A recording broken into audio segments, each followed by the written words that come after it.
Hello students, आज की class में आपका स्वागत है। छोटे छोटे राज्यों का विकास। अभ्यास के प्रश्न पहला, खालिस्तान सन 1000 के लगभग मध्य छत्तीसगढ़ में खालिस्तान वंश का शासन था। किस वंश का शासन था? कलचुरी राजवंश का शासन था। दूसरा है, परमार वंश का सबसे प्रसिद्ध शासक कौन था? खालिस्तान था, भोज था। अलबरूनी ने अरबी भाषा में खालिस्तान किताब लिखी थी, तहकीक ए हिंद नामक किताब लिखी थी। चौथा, खालिस्तान वंश दक्षिण भारत का सबसे शक्तिशाली राजवंश था। चोल वंश दक्षिण भारत का सबसे शक्तिशाली राजवंश था। प्रसिद्ध राजराजेश्वर मंदिर का निर्माण खालिस्तान ने करवाया था। राज चोल ने करवाया था। प्रश्न सही गलत का निशान लगाना है। प्रश्न दूसरा, हर्ष की मृत्यु के बाद भारत कई छोटे छोटे राज्यों में बंट गया। सही। धर्म, ज्ञान और कामकाज चलाने के ज्ञाता के रूप में ब्राह्मणों की बड़ी प्रतिष्ठा थी। सही। महमूद गजनवी पूरे उत्तर भारत पर शासन करता था। गलत। चौथा, चोल राजाओं ने कन्नौज पर भी अधिकार कर लिया था। गलत। अलबरूनी भारत क्यों आया था? अलबरूनी गणित, भूगोल शास्त्र और अलग अलग धर्मों का गहराई से अध्ययन करने भारत आया था। दूसरा, चोल राजाओं ने समुद्र पार कर किन किन देशों में चढ़ाई की थी? चोल राजाओं ने समुद्र पार कर श्रीलंका, इंडोनेशिया, मलेशिया और मालदीव पर चढ़ाई की।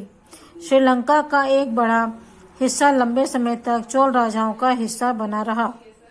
प्रश्न तीसरा, कन्नौज पर अधिकार को लेकर किन किन राजवंशों के बीच बहुत लंबे समय तक युद्ध हुआ? कन्नौज पर अधिकार को लेकर प्रतिहार वंश, पाल वंश और राष्ट्रकूट वंश के बीच लगभग 200 वर्षों तक युद्ध चलता रहा। इसी कारण तीनों राज्यों की शक्ति भी नष्ट हो गई। अगला प्रश्न,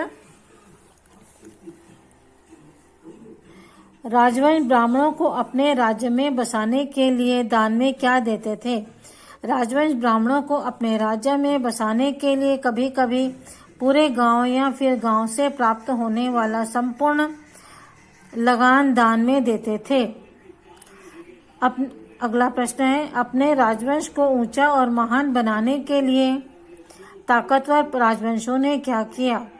अपने राजवंशों को ऊंचा और महान बनाने के लिए ताकतवर राजवंशों ने अपने वंश का संबंध देवताओं व ऋषियों से जोड़ा।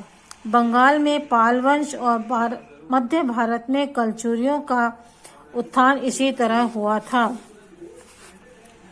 अगला प्रश्न, तहकीक ए हिंद नामक किताब में किन किन चीजों का वर्णन मिलता है? उत्तर, अलबरूनी ने सन 1030 में अरबी भाषा में एक किताब लिखी जिसका नाम था तहकीक ए हिंद। इस किताब में उसने भारत के लोगों, उनके धर्म, रीति रिवाज, विज्ञान, गणित और खगोल शास्त्र आदि के बारे में विस्तार से लिखा है। अगला प्रश्न सातवां, भाट कौन थे? उनकी क्या भूमिका थी? भाट दरबारी कवि होते थे जो स्थानीय भाषा में राजा व उसके पूर्वजों की प्रशंसा के गीत गाकर राजा और उसके वंश के प्रति लोगों के मन में श्रद्धा व गर्व का भाव जगाते थे। भाटों ने भी राजवंशों की प्रतिष्ठित करने में महत्वपूर्ण भूमिका निभाई। इस युग में समूचे उत्तर भारत में भाट परंपरा दिखाई देती है। छत्तीसगढ़ में चारण कवि की परंपरा थी। मोहम्मद गजनवी और चोल राजाओं के सैनिक अभियानों में अंतर बताइए। मोहम्मद गजनवी विदेशी आक्रमणकारी था। उसने भारत में 997 से 1010 तक बार बार आक्रमण किया। उसके सैनिक अभियानों का उद्देश्य राज्यों को जीतकर उसे लूटना था, जबकि चोल राजाओं के सैनिक अभियानों का उद्देश्य धन इकट्ठा करने के साथ अपने साम्राज्य का विस्तार करना भी था। उन्होंने समुद्री बेड़ों की मदद से समुद्र पार कर श्रीलंका, इंडोनेशिया, मलेशिया और मालदीव पर चढ़ाई की और श्रीलंका का एक बड़ा हिस्सा लंबे समय तक चोल राजाओं का हिस्सा बना रहा। सैनिक अभियानों से मिले धन से चोल राजाओं ने कई भव्य मंदिर बनवाए।